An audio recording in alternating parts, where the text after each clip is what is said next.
बिहार में जाति आधारित जनगणना कराई गई, आंकड़े सार्वजनिक हो गए। राजनीतिक सहूलत के मुताबिक इन आंकड़ों पर तमाम बयान आ रहे हैं। आपको बस मैं रामचरितमानस के बालकांड की एक चौपाई बता देना चाहती हूं। जाकी रही भावना जैसी, प्रभु मूरत देखी तिन तैसी। आधुनिक युग में वोटर को भगवान माना जाता है और वोटर को सभी नेता अपनी अपनी राजनीति के हिसाब से देखते भी हैं। लेकिन चूंकि बात रामचरितमानस की हुई है तो बात सनातन की भी होगी और सनातनी वोटर्स की भी बात होना जरूरी है। जब नेता जातियों की बात करेंगे, धर्म की बात करेंगे तो कुछ सवालों के जवाब तो देने ही होंगे और देने के लिए तैयार भी रहना होगा। बातों को ज्यादा घुमाए बगैर मुद्दे की तरफ चलना होगा। हिंदुओं पर आ रहे बयानों को कुछ तथ्य और कुछ आंकड़ों के आधार पर तोलते हैं हम। ताजा बयान आया राहुल गांधी की तरफ से। राहुल गांधी ने क्या कहा? उन्होंने ट्विटर पर लिखा, सत्यम शिवम सुंदरम। एक हिंदू अपने अस्तित्व में समस्त चराचर को करुणा और गरिमा के साथ उदारता पूर्वक आत्मसात करता है, क्योंकि वो जानता है कि जीवन रूपी इस महासागर में हम सब डूब उतर रहे हैं। निर्बल की रक्षा का कर्तव्य उसका धर्म है।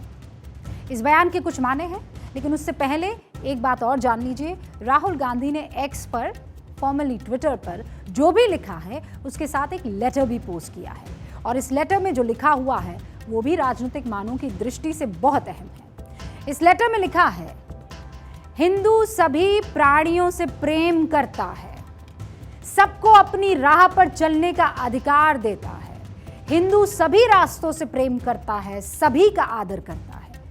अब ये जो पंक्ति है, जो लाइन लिखी गई है, इसके अर्थ को समझने की कोशिश कीजिएगा। इसमें क्या लिखा है? इसमें हिंदू को क्या बताया गया है? इसमें क्या बनाया गया है? हिंदू यानी सभी से प्रेम करने वाला, हिंदू यानी सभी की बात का सम्मान करने वाला, हिंदू यानी सभी के बयानों को माफ करने वाला। मोटा मोटी मेरी समझ यही कह रही है कि इन लाइनों को कहने की जरूरत पड़ी INDIA गठबंधन यानी विपक्ष के गठबंधन के सिलसिलेवार बयानों का बचाव करने के लिए। कुछ बयानों का जिक्र करना यहां जरूरी है और फिर राहुल गांधी के बयान को भी तौलेंगे। शुरुआत दक्षिण भारत से करती हूं, जूनियर स्टालिन के बयान से। उदयनिधि स्टालिन ने कुछ दिन पहले क्या कहा था? क्या कह रहे थे कि सनातन धर्म सामाजिक न्याय के खिलाफ है, डेंगू मलेरिया जैसा धर्म है। सुन लीजिए। கொசு, டெங்கு காய்ச்சல், மலேரியா, கொரோனா இதையெல்லாம் நம்ம எதிர்க்க கூடாது, ஒழித்து கட்ட வேண்டும். அப்படிதான் இந்த சனாதனம்। अब देखिए, उदयनिधि स्टालिन, हम लोग पढ़े लिखे हैं, मॉडर्न जमाने से ताल्लुक रखते हैं, हम ये भी मानते हैं कि भाई नास्तिक लोग होते हैं। अगर ऐसा ही बयान वो न सिर्फ सनातन बल्कि इस्लाम के लिए, क्रिश्चियनिटी के लिए, जुडाइज्म के लिए, बाकी जितने भी धर्म हैं उनके बारे में अगर दे दिया होता तो हम मानते कि ठीक है, ये तो हर धर्म के बारे में बोलते, but he specifically chose Hinduism, सनातन। उदयनिधि स्टालिन ने सनातन धर्म को बीमारियों से कंपेयर किया। फिर उन्हीं की पार्टी के एक सांसद ए राजा क्या करते हैं? आते हैं, बयान देते हैं। बयान क्या देते हैं? सनातन धर्म को HIV जैसी गंभीर बीमारी बताते हैं। ये तक कह देते हैं कि उदयनिधि ने तो सनातन का अपमान कम ही किया था। உதயநிதி ஸ்டாலின் அவர்கள் மென்மையாகத்தான் சொன்னார், மலேரியா போல டெங்கு போல ஒழிக்க வேண்டும் என்று. மலேரியாவுக்கும் டெங்குக்கும் சோசியல் ஸ்டிக்மா இல்ல, அதை ஒரு அருவருப்பா சமூகம் பார்க்காது. அருவருவாக பார்க்கிற ஒரு சனாதனத்தை சொல்லணும்னா முறைப்படி ஒரு காலத்துல தொழுநோய் இருந்தது, இப்ப HIV இருந்தது. எங்களை பொறுத்தவரை HIV தொழுநோயை போல, HIV போல சமூக அவலம் நிறைந்த ஒரு நோயாகத்தான் நம்ம பார்க்கணும். ஒன்று. இன்னொன்னு, சனாதனத்தை கடைபிடிங்கன்னு பிரதமர் சொல்றாரு। अब सांसद साहब की बात को एक बार फिर आप जो है दरकिनार कर देते अगर ये होता कि इन्होंने सारे धर्मों के लिए यही सोच रखी हुई है। ये दो बड़े नेता हैं DMK के, 2-3 दिन के अंदर ही सनातन पर गंभीर बयान देते हैं, लेकिन कांग्रेस पार्टी के चेहरे पर शिकन तक नहीं, चुप रहते हैं। पार्टी के बड़े चेहरों की मैं इस वक्त बात कर रही हूँ और इसके पीछे की वजह क्या है जानते हैं? इसके पीछे की वजह सियासी है। तमिलनाडु में 39 लोकसभा सीट है, इसमें से DMK के पास 23 सांसद हैं। 2019 में DMK ने 24 सीट पर चुनाव लड़ा था, सभी 24 सीट पर जीत दर्ज की। जब डीएमके ने कांग्रेस को 8 सीट दी थी तो कांग्रेस ने भी सभी सीटों पर जीत दर्ज की थी। 2014 में डीएमके और कांग्रेस को तमिलनाडु में एक भी सीट नहीं मिली थी। इन आंकड़ों से ही समझ लीजिए कि कांग्रेस और इंडिया गठबंधन के लिए तमिलनाडु बहुत अहम है। कांग्रेस जानती है कि बगैर डीएमके के तमिलनाडु पार कर पाना मुश्किल है। क्या इसी वजह से राहुल गांधी ने सनातन के अपमान पर कोई टिप्पणी नहीं की, कोई बयान नहीं दिया? और अब जब चुनावों की घोषणा होने वाली है तब राहुल जी को सनातन और हिंदू धर्म याद आ रहा है। हिंदू धर्म में सब कुछ भुला देने और माफ कर देने वाली क्वालिटीज दिखाई दे रही है। ये सब भी इसलिए ना क्योंकि जिन राज्यों में चुनाव का ऐलान होना है उनमें से 3 राज्य हिंदी पट्टी में है, जहां सनातन का अपमान कर दाल गलाना बेहद मुश्किल है। तो फिर कुछ तो करना पड़ेगा। राजस्थान में चुनाव होने हैं, कांग्रेस सरकार रिपीट करने की कोशिश में जुटी हुई है। मध्य प्रदेश चुनाव में जहां कांग्रेस सत्ता पाने की हर मुमकिन कोशिश कर रही है। छत्तीसगढ़ चुनाव जहां कांग्रेस फिर से सरकार में लौटना चाहती है। मैं ये बिल्कुल नहीं कह रही हूं कि राहुल गांधी के बयान की वजह सिर्फ यही है।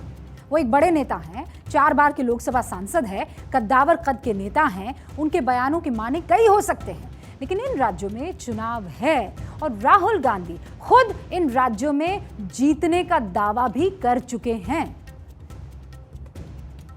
We are probably winning Telangana. Right. We are certainly winning Madhya Pradesh. We are certainly winning Chhattisgarh. Rajasthan, we are very close and we think we'll be able to win. Rahul Gandhi मंझे हुए राजनेता है। शायद इसीलिए ये भी जानते हैं कि हिंदुत्व पर अगर स्टैंड नहीं लिया तो नुकसान तो बड़ा होगा। हालांकि उनकी पार्टी का स्टैंड बहुत ढुलमुल है।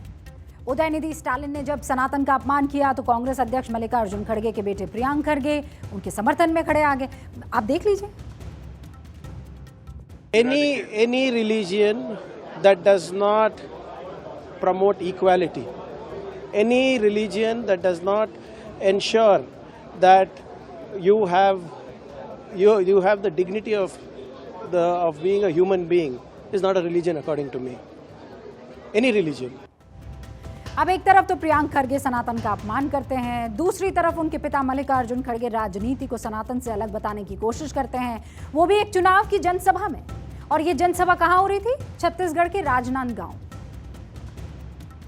मैं किसी के धर्म के बारे में कहने के लिए यहाँ नहीं है। मैं सिर्फ गरीबों के कार्यक्रम में हिस्सा लेने के आया हूँ और धर्म और पॉलिटिक्स ये अलग अलग चीजें हैं, इसको मिक्स करने की जरूरत नहीं है।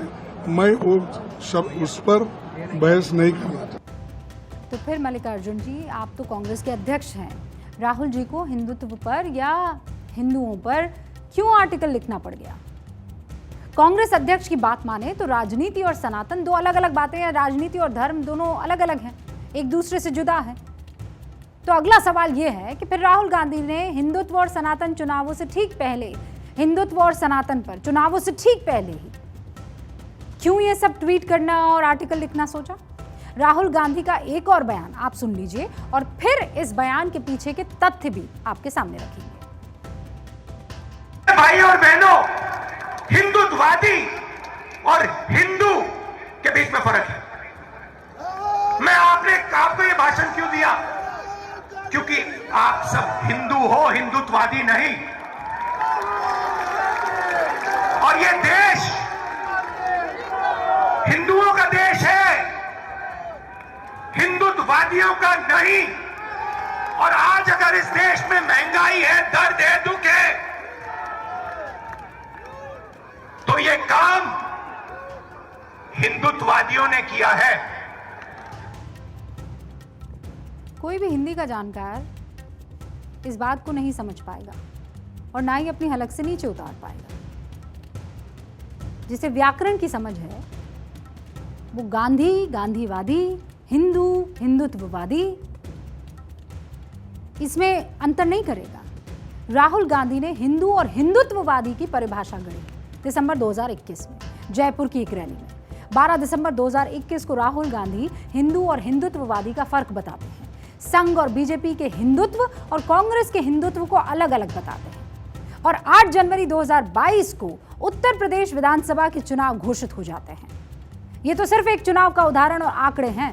एक और उदाहरण आपके सामने रखते हैं। बात कुछ साल पुरानी है लेकिन चुनावों से पूरी तरह रिलेटेड है।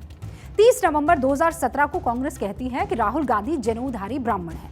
9 दिसंबर 2017 को गुजरात में पहले चरण का चुनाव होता है, जबकि 14 दिसंबर 2017 को दूसरे चरण का चुनाव होता है। गुजरात के चुनावों में कांग्रेस को फायदा भी होता है और तब 2017 में बीजेपी लंबे वक्त बाद 100 सीटों के आंकड़े से नीचे रह गई थी। मत भूलिए कि न केवल कांग्रेस उपाध्यक्ष श्री राहुल गांधी हिंदू धर्म से हैं, परंतु वो जनेऊ धारी हिंदू हैं।